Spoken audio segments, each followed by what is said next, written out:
लेकिन तुम्हारी पोल दुनिया में खुल गई। आज सबके बीच नंगे अगर कोई हुए तो कांग्रेस के लोग हुए। और दुर्भाग्य की बात, अभी इनने न्याय पत्र दिया है, उस न्याय पत्र में फिर उस दर्दों को खड़ा किया। बीमारी का इलाज तो कर नहीं सके, बार बार घाव को कुरेदने का काम अगर कोई कर रहा है तो कांग्रेस के लोग कर रहे हैं। मित्रों, हमारा ये चुनाव इन सबसे लड़ने का चुनाव है। मुझे इस बात की प्रसन्नता है, ऐसे बदलते मौसम में भी ये देशभक्त लोग जो यहाँ मौजूद है, ये भाजपा का झंडा लेकर हम जो जा रहे हैं, हम अपने लिए नहीं जा रहे हैं, लेकिन देश के लिए जा रहे हैं। देश के इस बदलते माहौल में देशभक्ति के आधार पर लड़ने वाले कोई और लोग हैं, और देश के अंदर देश का बंटवारा कराने के लिए, देश के अंदर भ्रष्टाचार करने के लिए, देश के अंदर हिंदू मुस्लिमों को लड़ाने के लिए, आप बताइए 500 साल का संघर्ष था जो सोमनाथ के मंदिर में हुआ था, वो भी तो कांग्रेस के नेता ने किया था। सोमनाथ के मंदिर का प्राण प्रतिष्ठा तत्कालीन कांग्रेस के नेता और उप प्रधानमंत्री सरदार वल्लभ भाई पटेल ने करके दिखाया था। उन्होंने कहा था कि मोहम्मद गजनवी ने अगर सोमनाथ का मंदिर तोड़ा है, जब हम गुलाम थे हम कुछ कर नहीं सकते थे, लेकिन देश आजाद हो गया तो ये कलंक मिटाने का टाइम है, और उन्हें वो कलंक मिटाया था। जोरदार ताली बजाओ सरदार वल्लभ भाई पटेल। और ये हमारी भारतीय जनता पार्टी की उदारता है। हमने कहा कि हम दलों की सीमा से ऊपर उठ करके देश के लिए जो बेहतर करता है उसको सिर माथे पे लेते हैं। इसलिए सरदार वल्लभ भाई पटेल को भारत रत्न भी देते हैं, और उनकी प्रतिमा लगा के दुनिया में उनका जितना बड़ा काम है, दुनिया को परिचित कराने का काम करते हैं। हमारे लिए कांग्रेस के नेता से ये सवाल नहीं है। आजादी के समय सरदार वल्लभ भाई पटेल ने जो काम करके दिखाया, इससे बड़ा उदाहरण क्या होगा। 600 की 600 रियासतों को भारत में मिला करके भारत का जो वर्तमान का नक्शा है और भारत के आपस में राज्यों के केंद्र के संबंध है, उसको स्थापित करने का कोई काम किया किसी ने, तो सरदार वल्लभ भाई पटेल ने क्या। जोरदार तालियां बजाओ, हम उनको सिर माथे में बिठाते हैं। और इसीलिए हम नेहरू जी के लिए कहते हैं, नेहरू जी के सिर पे वो पाप है जब उन्हें 370 लगाई थी। नेहरू जी के मन पे और उनके अपने कार्य से वो पाप है जो 1962 में चाइना के साथ उन्होंने हमारी भारत के लिए क्या स्थिति बना दी। लगभग 1 लाख किलोमीटर जमीन अगर हमारे हाथ से गई तो भारत के अंदर एक कलंक किसी के माथे, तो कांग्रेस के पहले प्रधानमंत्री के माथे। ये आज हम बात करते हैं तो हमारे को कहते हो कि आप क्या कर रहे हो, आप संविधान में संशोधन करने की बात करके देश में पता नहीं कितने प्रकार की बात करते हो। हाँ, हम संविधान में संशोधन करके धारा 370 को उठा के फेंकते हैं। ये हमारे अपने लिए देश के अंदर जो हो सकता है वो हम सब करेंगे। हाँ, हम संविधान की बात करते हुए संविधान में सर्वोच्च पावर सुप्रीम कोर्ट को दी, और सुप्रीम कोर्ट ने निर्णय किया था कि धारा 370 भी खराब है और धारा 370 के मामले में वो कर नहीं सकते।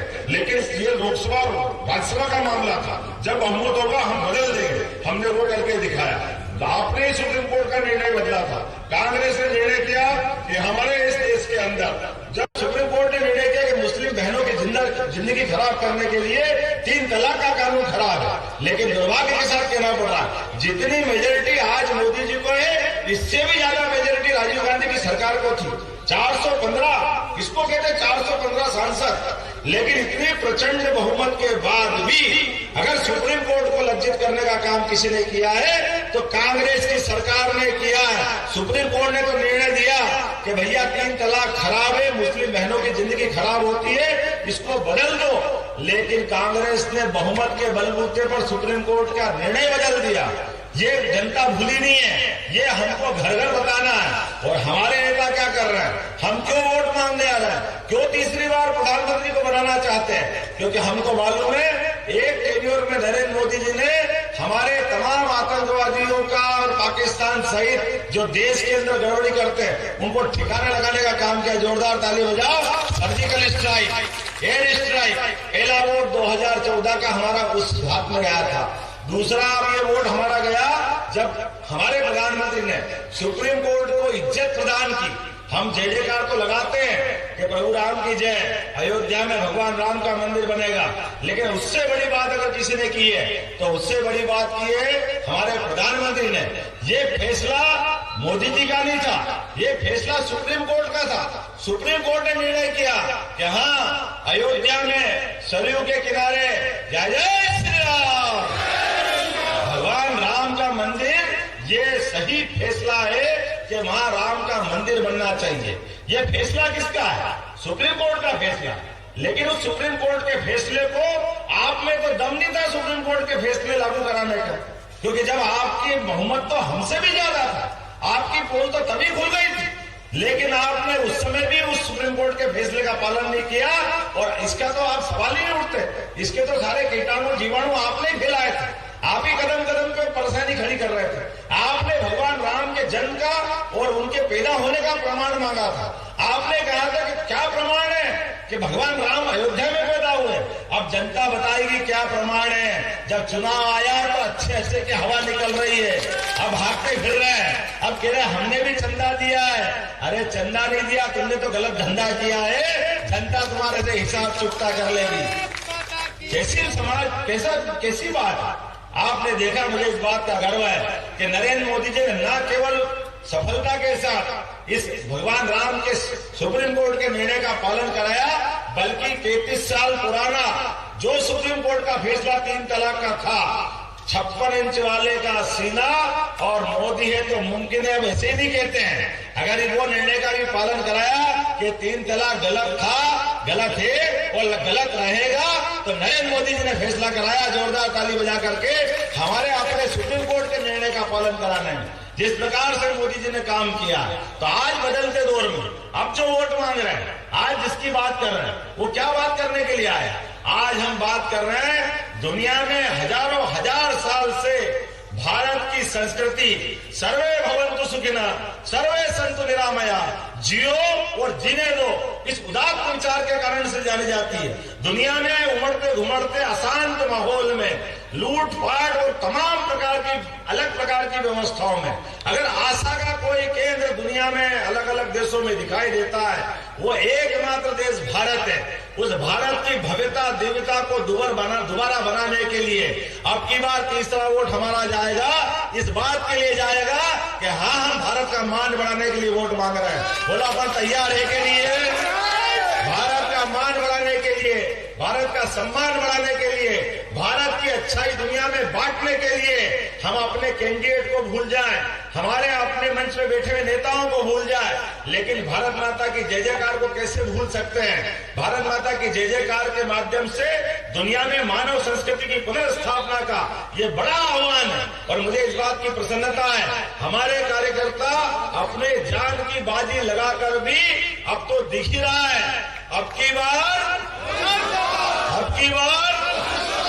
और यहाँ 29 की बात भी कर लें, मध्य प्रदेश में अब की बार 29 बार, ये भी बोलो, ये भी मत भूलना, अब की बार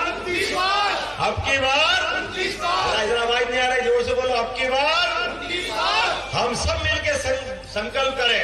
पुरानी जितनी सीटें वो तो थी, वो हम रखेंगे ही सही, लेकिन आज के इस दौर में हमारा तपाया नेता फग्गन सिंह कुलस्ते, आप बात करते आदिवासियों की, लेकिन आपने फिर मैंने कहा कितने पाप करें, वोट मांगे जिंदगी भर आदिवासी के नाम पे, लेकिन राष्ट्रपति बनाने का मौका आया, आप बदल गए, आपने आज तक नहीं बनने दिया। अगर मौका मिला है तो भारतीय जनता पार्टी के माध्यम से मिला है कि आदिवासियों के लिए कौन आगे बढ़ता है। हमें गर्व है हमारे अपने नेता पर, जो एक एक बात का विचार करके एक एक व्यक्ति के लिए काम करता है। आदिवासियों को सम्मान कैसे मिलना चाहिए, यह हमारी पार्टी ने करके दिखाया। अरे मुस्लिमों को सम्मान कैसे मिलना चाहिए, स्वर्गीय अटल बिहारी वाजपेयी जी के लिए जोरदार ताली बजाओ, अपने भारत रत्न अटल बिहारी वाजपेयी जी के, जिनने कहा कि हाँ, हम मुस्लिम को प्रेम करते हैं, उनकी योग्यता को प्रेम करते हैं, और जो राजनीति में नहीं थे वो तो मिसाइल मैन थे, वैज्ञानिक थे, लेकिन जोरदार ताली बजाओ, उनको ढूंढ ढांड के ला करके राष्ट्रपति भी बनाना पड़ा, तो हमारी पार्टी ने बनाया, हमने उदाहरण दिया। हम माता बहनों की इज्जत करते हैं, तो खाली बोलने के लिए नहीं करते, माता बहनों के लिए अगर सबसे पहले कठिनाई, जंगल के अंदर इतनी बड़ी आबादी, स्वच्छता का माहौल बनाने का काम किसी ने किया तो देश के प्रधानमंत्री ने किया।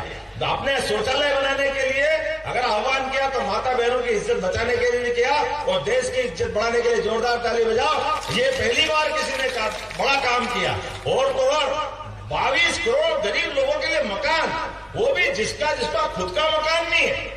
हमारे नरेंद्र मोदी जी का स्वयं का मकान पूरे देश में नहीं है, लेकिन पूरे देश के अंदर क्या गांव का, क्या शहर का कोई भी व्यक्ति हो, अगर घर का मकान उसका बन जाए, इससे ज्यादा आनंद की बात क्या हो सकती। जोरदार तालियां बजा, हमने अपना घर का मकान बना करके उसको अपने परिवार का हिस्सा बनाया। ये बेशरम लोग क्या कहना चाहते हैं, नरेंद्र मोदी का परिवार नहीं बसा है। अरे वाह, तुम नरेंद्र मोदी जैसे देवतुल्य व्यक्ति पे उंगली उठा करके समाज में जाने का हिम्मत कैसे कर रहे हो। जनता एक एक बात का हिसाब चुकता करेगी, एक एक बात को कभी भूलेगी नहीं। बोलो आप अपन सब तैयार है इस बात के लिए। ये सारा मैदान अब हमको अपने चुनाव के आखिरी चरण में पहुंच रहा है। आपके अपने माध्यम से ये भाजपा के सारे सिपाही और अपनी ये विधानसभा और अच्छी है। हमको मालूम है 8 विधानसभाओं में जैसे बस के अंदर सवारी कितनी अच्छी बैठी हो, ड्राइवर के ऊपर ध्यान जाता है, गाड़ी कितनी अच्छी हो, सवारी कितनी अच्छी हो, लेकिन उसकी दिशा अगर भटक जाए तो गाड़ी का भारत माता की पक्का होना है कि नहीं। मुझे मालूम है आपकी विधानसभा जिधर जाती है मंडला सीट उधर उधर आती है। जोरदार ताली बजा, ये आप पे जवाबदारी। सारा दौरा मदार अगर किसी पे है तो इसी विधानसभा पे है। जिस तरफ आप चलोगे निश्चित रूप से फतेह होगी। तो बोलो सब तैयार है, अपने स्थान पे खड़े हो जाओ, बांध लो मुट्ठी और संकल्प करो भगवान राम की जय जयकार करते हुए। अयोध्या में राम मुस्कुराए, अयोध्या में गोपाल कृष्ण इंतजार कर रहे हैं हमारा नंबर कब आएगा। सुप्रीम कोर्ट फैसला करेगी, कोर्ट फैसला करेगी। अभी मैंने कहा कि कोर्ट के फैसले हो जाते हैं लेकिन सरकार की लाचारियों के कारण से भी अटक जाते हैं। तो सरकार फैसला करे उसके पहले कोर्ट का फैसले का इंतजार करेंगे। और इधर कोर्ट ने फैसला करा तो 56 इंच वाले की फिर सरकार बनेगी, तुरंत दान महाकल्याण होगा। बोलो होगा कि नहीं होगा। बोलो गोपाल कृष्ण भगवान की, भगवान राम के लिए, भगवान कृष्ण के लिए, सनातन धर्म के लिए, देश की आस्था के लिए, हमारी सनातन संस्कृति के लिए और उदात्त विचारों के लिए ये चुनाव अत्यंत महत्व का है। तो हम और आप मिलकर के एक एक व्यक्ति अब ये चुनाव नीचे तक पहुंच रहा है। आप में से प्रत्येक फग्गन सिंह कुलस्ते बन रहा है, आप में से प्रत्येक नरेंद्र मोदी बन रहा है। अब हमारा एक व्यक्ति नहीं, हमारा व्यक्ति नीचे पहुंचता जा रहा है। और निश्चित रूप से आप सबके भरोसे में संकल्प करा सकता हूं कि 19 तारीख के दिन इतने वोट डलेंगे, इतने वोट डलेंगे। हमको मालूम है हमको जितनी गालियां दी दे दें दो, लेकिन शिशुपाल ने 100 गालियां दी थी, लेकिन सुदर्शन चक्र काय पाया था गोपाल कृष्ण की उंगली के ऊपर ही आया था। आया कि नहीं आया था। तो आपकी सबकी उंगली की ताकत का एहसास कराना मतदाताओं को। आपकी उंगली में सुदर्शन चक्र आएगा 19 तारीख के दिन। जैसे ही आप बटन दबाओगे अपने आप जो जो इस टाइप के मार्ग में आने वाले हैं ये सब धराशायी होंगे। तो बोलिए भारत माता की।